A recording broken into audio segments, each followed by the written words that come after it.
జ్యోతి, నీకు చాలాసార్లు చెప్పాను నా దగ్గర ప్రసంగాలు ఇవ్వొద్దని. నువ్వు అస్సలు వినట్లేదు. నాకు తెలివితేటలున్నాయి, ఆలోచించే జ్ఞానం ఉంది. నేను చూసుకుంటాను. నీకు వేరే పనుంటే వెళ్ళి చూసుకో. ఏమండి, నేనేం చెప్పొస్తున్నానంటే... నీకు అర్థం కావట్లేదా జ్యోతి? నిన్ను ఏమీ చెప్పొద్దంటున్నాను. సమస్యలు లేని కుటుంబాలు లేవని చెప్పొచ్చు. అన్ని కుటుంబాలను ఏదో ఒక సమస్య. ఈరోజు ఒక్కొక్క కుటుంబాలను ఒక్కొక్క సమస్య వచ్చి కుటుంబాలలో సమాధానాన్ని చెడగొడుతుంది. సమస్యలని మనసులోనే ఉంచుకొని ఒకరితో ఒకరు మాట్లాడకుండా మొహం చాటేసుకుని తిరగడం మంచిది కాదు. దీనినే ఈరోజు దేవుడు మనతో మాట్లాడాలని ఇష్టపడుతున్నారు.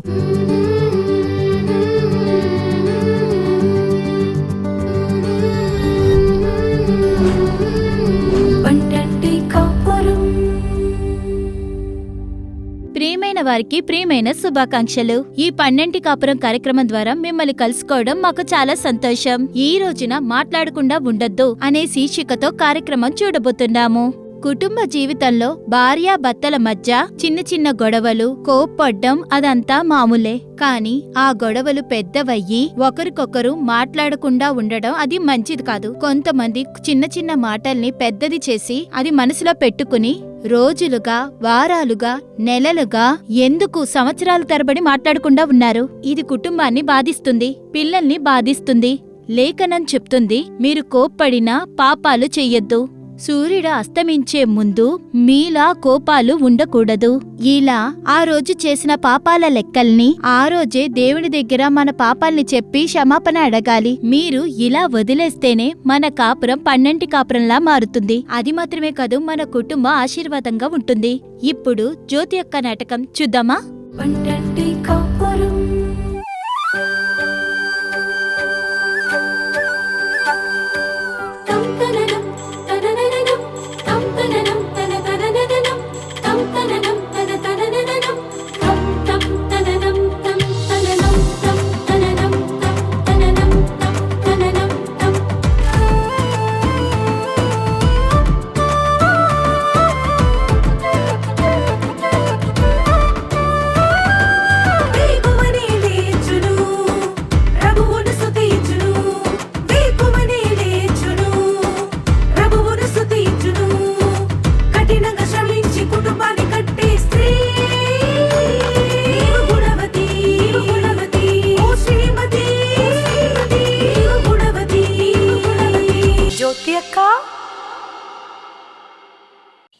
దేవుడు జీవితాన్ని చూడు, మంచి చేయడానికే తిరిగారు అని వాక్యములు చెప్తున్నాయి.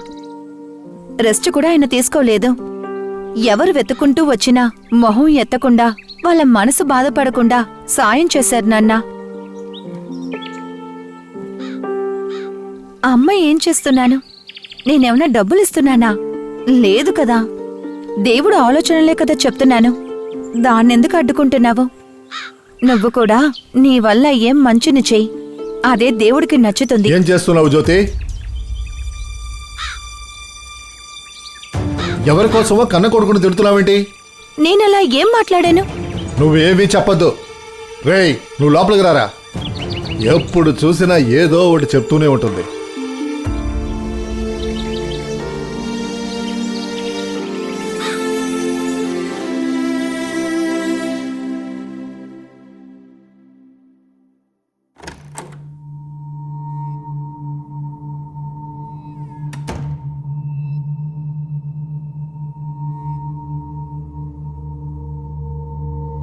ఇప్పుడు నేను ఏమన్నానని కోపగించుకున్నారు? ఏం చేయలేదంటావు? జ్యోతి, నీ ఉపదేశాన్ని ఊరోళ్ళకి మాత్రం చెప్పు, ఇంట్లో వాళ్ళకి వద్దు. నాకు చెప్తున్నావు, అమ్మాయితో చెప్తున్నావు. ఇలా అది చేయొద్దు ఇది చేయొద్దు అంటే బాగుంటుందా?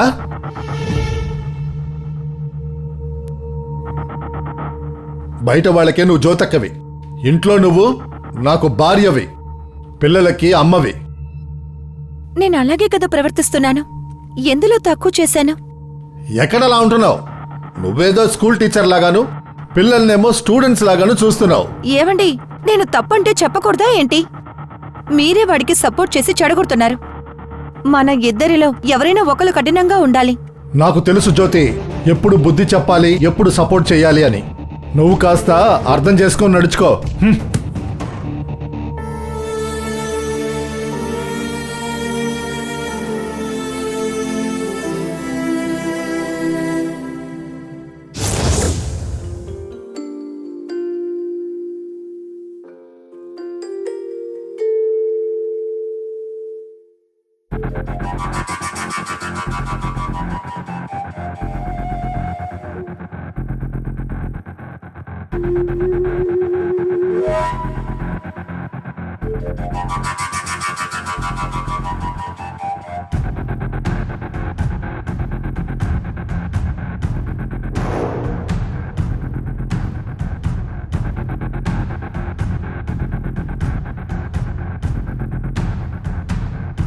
ఏం చేస్తున్నారు? ఏం చేస్తున్నా? పొద్దున లేచిన వెంటనే దేవుడిని వెతకడం వదిలేసి మొబైల్ని చూస్తున్నారు. మొబైలే కదా చూస్తున్నాను, ఇంకేం తప్పుడు పని చేయలేదుగా. ఇది కూడా తప్పేనండి. ఇందులో తప్పే ఉంది? నాకేదైనా మెసేజ్లు వచ్చినాయా అని చూసుకుంటున్నా. చూశాక ప్రేయర్కి వెళ్తాను. ఏవండి, అలా కాదండి. మొదటి స్థానం ఎప్పుడు దేవుడికి మాత్రమే ఇవ్వాలి. మీరు పొద్దునే లేచి ప్రార్థన చేసి వాక్యములు చదివి ఆ తర్వాత మిగతావి చెయ్యండి. అదేం మంచిది. మొబైల్లో మీకొచ్చే మెసేజ్ కంటే దేవుడి దగ్గర నుంచి మీకొచ్చే మెసేజ్ చాలా ముఖ్యమండి. జ్యోతి, నీకు చాలాసార్లు చెప్పాను నాకు ప్రసంగాలు ఇవ్వద్దు అని. నువ్వు అస్సలు వినట్లేదు. నాకు తెలివితేటలున్నాయి, ఆలోచించే జ్ఞానము ఉంది. నేను చూసుకుంటానులే. నీకు వేరే పనుంటే వెళ్ళి చూసుకోపో. ఏమండి, నేనేం చెప్పొస్తున్నానంటే... నీకు అర్థం కావట్లేదా జ్యోతి? నిన్ను ఏమీ చెప్పొద్దు అంటున్నాను. ఏమండి, నేను... ఇలా చూడు జ్యోతి, నేనుగా నీ దగ్గరికి వచ్చి మాట్లాడే వరకు నువ్వుగా ఏది మాట్లాడొద్దు.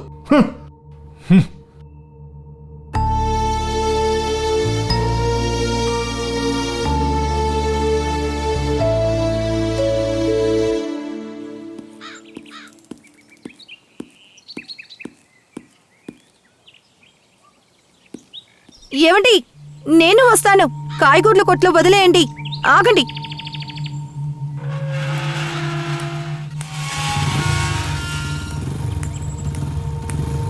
ఏమండి,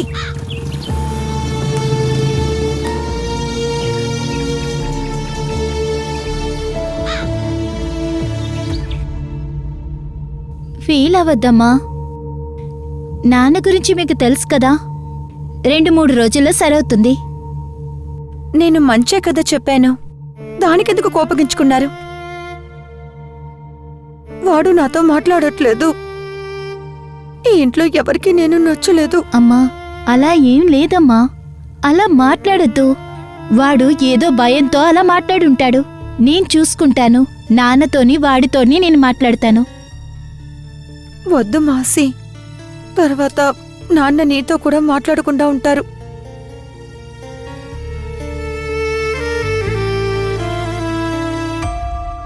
ఎందుకురా ఇలా ప్రవర్తిస్తున్నావు? ఎందుకు అమ్మతో మాట్లాడట్లేదు? అలాంటిదేమీ లేదే, మాట్లాడుతున్నానే.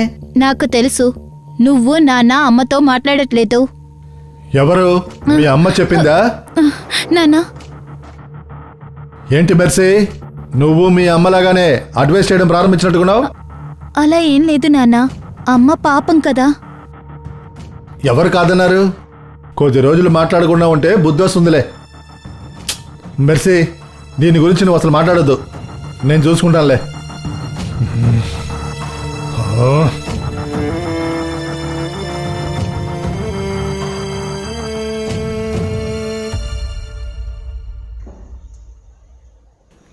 రంజిత్, అవును, మాలతి ఇప్పుడు ఎలా ఉంది?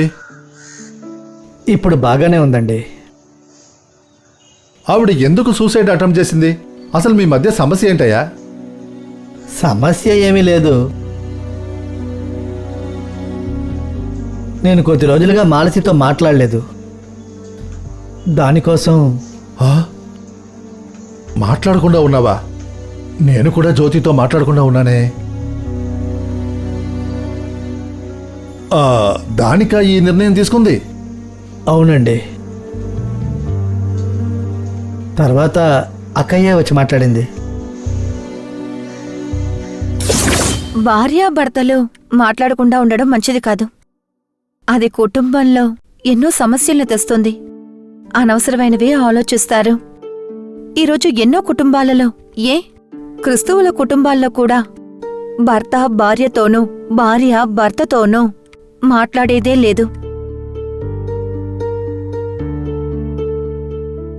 ఒకే ఇంట్లో ఉన్నా సరే మొహాన్ని కూడా చూడట్లేదు. భార్యాభర్తల బంధం చాలా పవిత్రమైంది, చాలా గొప్పది. వాళ్ళిద్దరూ రెండు శరీరాలు కాదు, ఇద్దరూ కూడా ఒకే శరీరమని దేవుడు అంటున్నారు.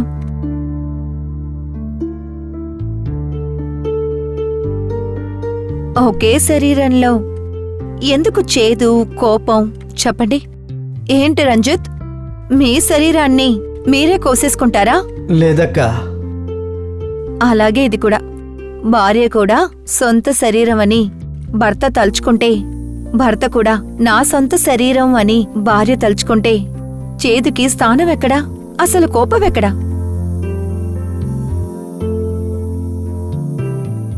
ఇది తెలియకుండానే ఈరోజు చాలా సమస్యలు కుటుంబంలోకొస్తున్నాయి.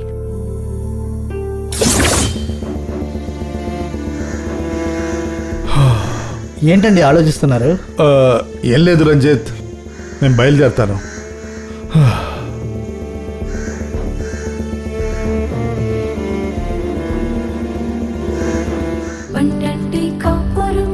ప్రేక్షకులారా, జ్యోతి అక్క నాటకంలో భార్యాభర్తలు మాట్లాడకుండా ఉండకూడదని మనం తెలుసుకున్నాము.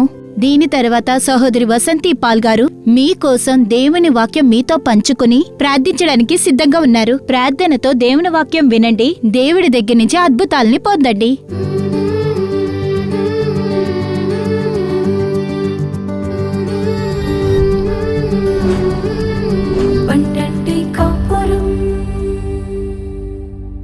క్రీస్తు యందు ప్రియమైన వారలారా, యేసుక్రీస్తు యొక్క ప్రియమైన నామమున మీ అందరికీ మా ప్రియమైన శుభాకాంక్షలు తెలుపుకుంటున్నాము. ఈ రోజున ఈ పండంటి కాపురం కార్యక్రమాన్ని మాతో కలుసుకొని ఉన్న మీ ప్రతి ఒక్కరి కోసం యెహోవాని స్తుతిస్తున్నాం. నిజంగానే మనము ధన్యులము కూడా. యెహోవా మనల్ని ప్రేమిస్తున్నందువల్ల ప్రతి వారము ఈ కార్యక్రమం ద్వారా మనతో మాట్లాడి, మనల్ని మార్చి, మనల్ని తయారు చేసి, మన కార్యాలను సరిచేసి, కుటుంబాలలో సంతోషాన్ని, సమాధానాన్ని ఇచ్చి పండంటి కాపురంగా మనల్ని మారుస్తున్నారు. దేవుని నామానికి మహిమ చెల్లించాలి. ఈ రోజున ఈ వాక్యాలను మనతో యెహోవా మాట్లాడాలి అనుకుంటున్నారంటే మాట్లాడకుండా ఉండొద్దు. అంటే సమస్యలే లేని కుటుంబాలు ఈ రోజుల్లో లేవని చెప్పొచ్చు. అన్ని కుటుంబాలను ఏదో ఒక సమస్య.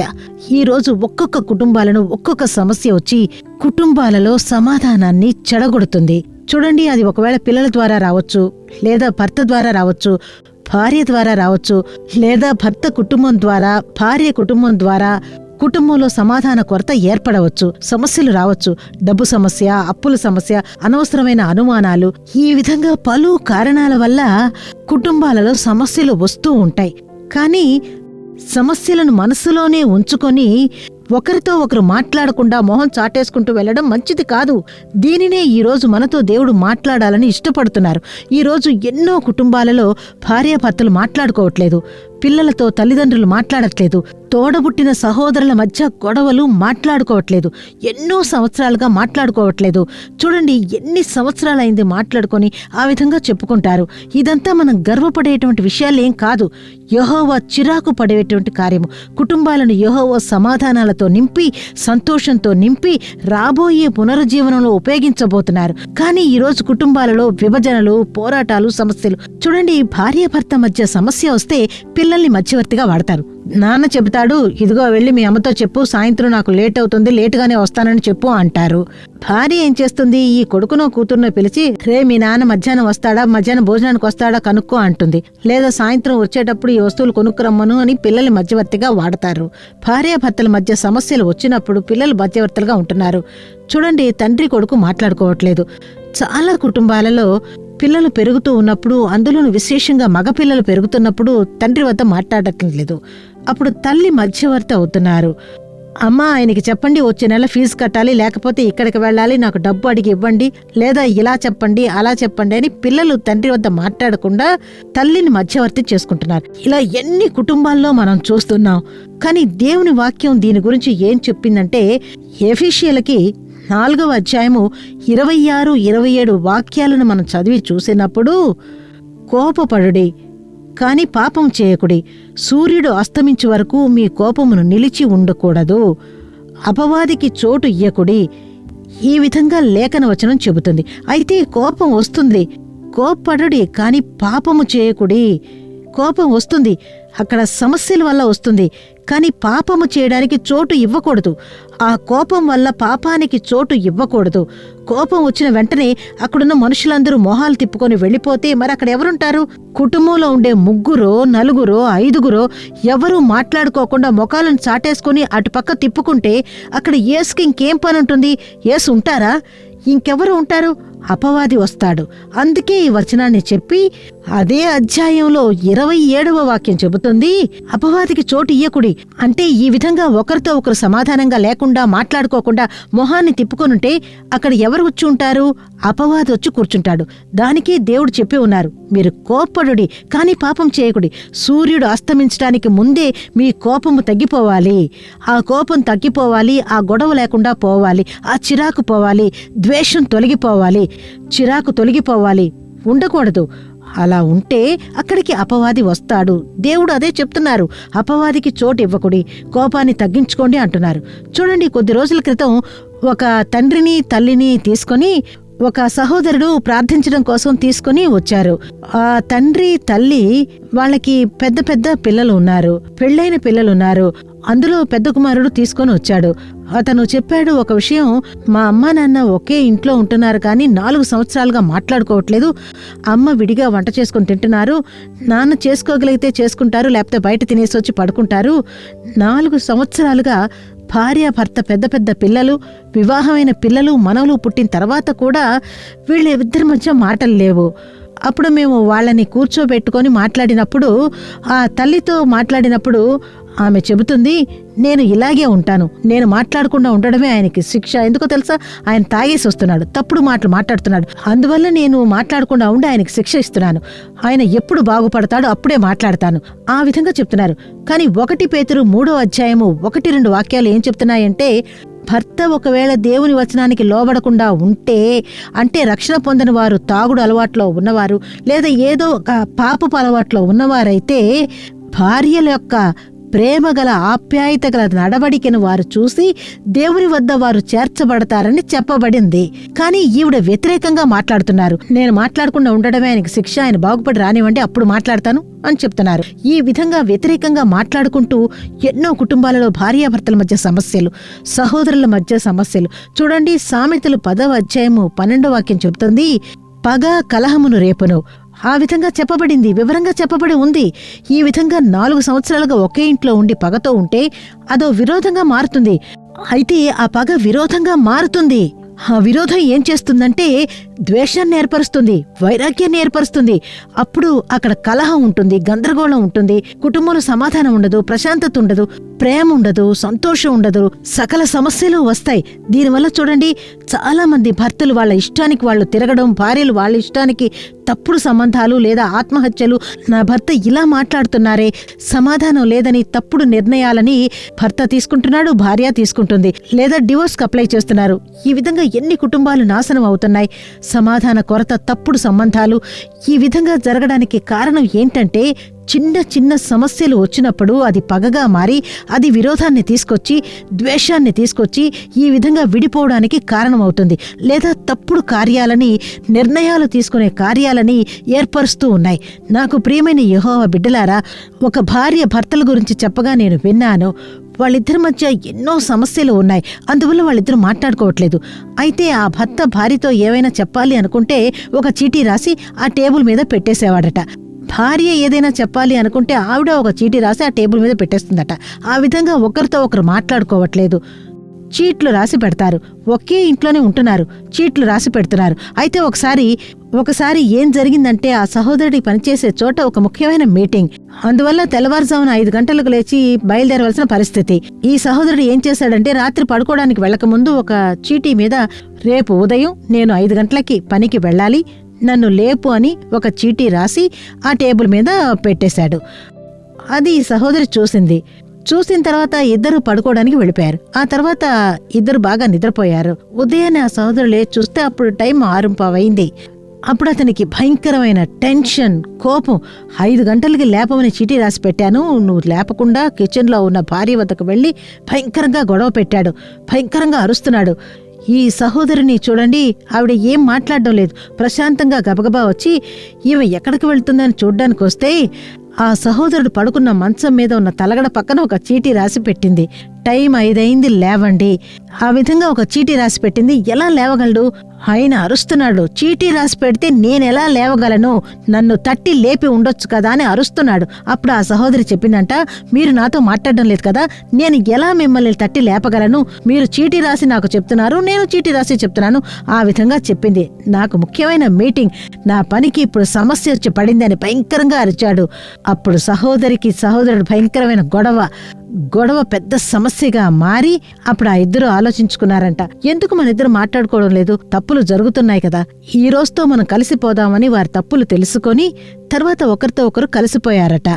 నాకు ప్రియమైన యెహోవా బిడ్డలారా, కొలసీయులకు 3వ అధ్యాయము 13వ వాక్యం ఏం చెబుతుంది అంటే, ఎవడైనను తనకు హాని చేశానని ఒకడు అనుకొని ఎడలా క్రీస్తు ప్రభువు మిమ్మల్ని క్షమించినలాగున ఒకరినొకరు క్షమించుడి.